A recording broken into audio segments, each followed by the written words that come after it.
Hello everyone, welcome back to my channel. So ये video उस पे होने वाली है कि आप डेली आना चाहते हो या आप घर पढ़ना चाहते हो।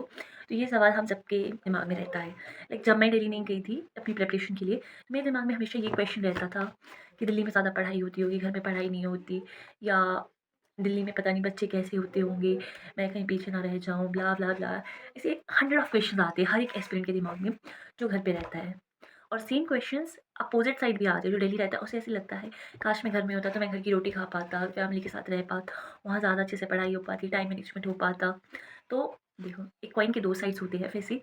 हर एस्पिरेंट, चाहे आप दिल्ली रह लो चाहे आप घर रह लो, हर किसी को क्वेश्चंस आते ही है। ये एक कॉमन सी बात है कि कोई भी आदमी सेटिस्फाइड नहीं है। तो I tell you the basic points, ठीक है। जब मैं दिल्ली रहती थी तो मैं अपने बारे में बताती हूँ। मैं किसी और के बारे में कुछ नहीं बोलना चाहती, लेकिन मैं अपने अपने बारे में बताती हूँ। जब मैं दिल्ली रहती थी तो मुझे ऐसा लगता था कि अगर मैं घर में होती तो मैं शायद शेड्यूल में रहती, मैं टाइम से सोती। यहाँ मुझे कभी 1 बज जाते हैं, कभी 3 बज जाते हैं सोते हुए। मुझे यहाँ खाना खुद बनाना पड़ता है, कमरे की सफाई करनी पड़ती है, कपड़े धोने पड़ते हैं, और इतना छोटा सा रूम है। ऐसे-ऐसे क्वेश्चन मेरे दिमाग में आते थे, ठीक है। और मेरे दिमाग में ये भी आता था कि शायद मेरी पढ़ाई घर में ज़्यादा बेटर होती थी, मैं पहले ज़्यादा अच्छा पढ़ती थी। सिर्फ़ डेली मेरे को एक खुद को क्रेज़ था, अपने पेरेंट्स को क्या जवाब दूँगी, ब्ला-ब्ला। तो मैं ये ऐसे 100 ऑफ क्वेश्चन मेरे दिमाग में आता था, ठीक है। और सेम चीज़ जब मैं घर में थी, तो मेरे दिमाग में ये रहता था कि काश मैं दिल्ली होती तो मैं मतलब एक तरीके से कॉम्पिटिशन को ढंग से देख पाती, मैं वहाँ जाकर अच्छी पढ़ाई कर पाती। बिकॉज़ यहाँ पे ये रहता है कि मम्मी कभी भी कुछ काम करने के लिए बोल देती हैं, पापा कभी बोलते हैं बैंक जाओ, कभी बोलते हैं कुछ, और हमारी शॉप है तो उसमें बुला लेते हैं बैठने के लिए। और भैया कभी इधर-उधर, कभी रिश्तेदार आ जाते हैं तो उसमें कितनी डिस्टर्बेंस होती है ये, और बहुत से रीज़न्स, ठीक है। तो देखो, एक सीरियस बात बताती हूँ और बहुत काफ़ी बात। इश्यूज़ हर जगह आएँगे, आप घर रहोगे, आप दिल्ली रहोगे, इश्यूज़ हर जगह आएँगे। सो आप ऐसा नहीं सोच सकते कि आप दिल्ली रहोगे तो आपको इश्यूज़ नहीं होंगे, वहाँ पे अलग इश्यूज़ होंगे।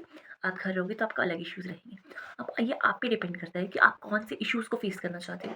अगर आपको ये लगता है कि मैं फैमिली के साथ रहकर जो दूसरे इश्यूज़ है उसे टैकल कर सकते हो, तो you should go for this कि आप घर से पढ़ो। लेकिन अगर आपको ऐसा लगता है कि नहीं कर सकते हो टैकल, आप बाहर के इश्यूज़ ज़्यादा अच्छे से टैकल कर सकते हो, तो आपको दिल्ली जाना चाहिए, ठीक है। तो दोनों के अपने-अपने ड्रॉबैक्स और बेनिफिट्स हैं। ये कोई भी नहीं बता सकता आपको कि दिल्ली बेटर है या घर बेटर है। ये सोली आपका डिसीजन होना चाहिए कि आप क्या करना चाहते हो और कहाँ से करना चाहते हो। एक मेरा पर्टिकुलरली मैं आपको बताऊँ, मुझे मेरे पापा बीमार रहते हैं, मेरे पापा डायलिसिस पे हैं।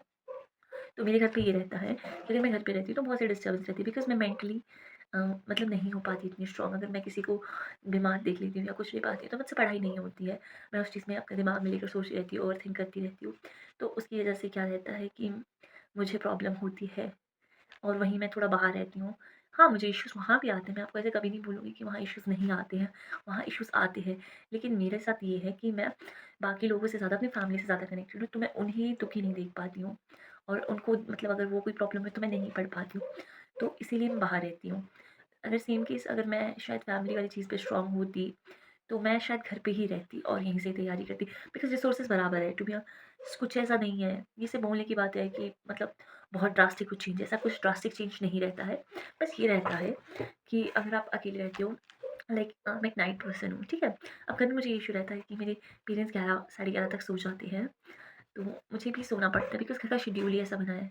अब मेरी खाने की रूटीन्स कुछ और है, इनकी कुछ और है, इनकी उठने की रूटीन कुछ और है, मेरी कुछ और है, तो वो क्लैशेज़ हो जाते हैं, ठीक है? वहीं जब मैं अकेली रहती थी तो मैं अपने हिसाब से उठती थी, अपने हिसाब से सोती थी, तो कुछ और होता था। तो इन चीज़ों में होता है चीज़ें, मतलब जो भी क्लैशेज़ एंड ऑल होते हैं। लेकिन देखो, एक पर्सनल एडवाइस दे रही हूँ, अगर आप मुझे बड़ी बहन समझ सकते हो बड़ी बहन, छोटी बहन समझ सकते हो छोटी, फ्रेंड समझना है फ्रेंड, कहीं भी कोई भी इश्यू इतना बड़ा नहीं होता कि आपको अपनी ड्रीम से अचीव करने से रोके। तो ऐसा कभी भी नहीं सोचना कि अगर मैं घर पे रह रही हूँ तो मैं पीछे लैग बिहाइंड कर रही हूँ, और अगर मैं दिल्ली में हूँ तो कुछ और है। ऐसा कुछ भी नहीं है, आज का डिजिटल है, यूट्यूब है, आपको हर चीज़ अवेलेबल है। बट हाँ, यूट्यूब में भी आप ध्यान रखना कि आप लोग ट्रैप पे ना फंसे, बिकॉज़ बहुत से लोग बहुत सी चीज़ें बोलते हैं, स्पेशली टॉपर्स। टॉक अगर आप देखोगे वो इतना एग्ज़ैजरेट कर देते हैं थिंग्स को कि इतना है ही नहीं। थिंग्स है, यूपीएससी है, टफ़ है। ये मैं मना नहीं कर रही कि वो टफ़ नहीं है, बट हाँ, आप कर सकते हो, एंड आई होप आपके लिए ये वीडियो हेल्पफुल रही हो, and see you tomorrow. Bye.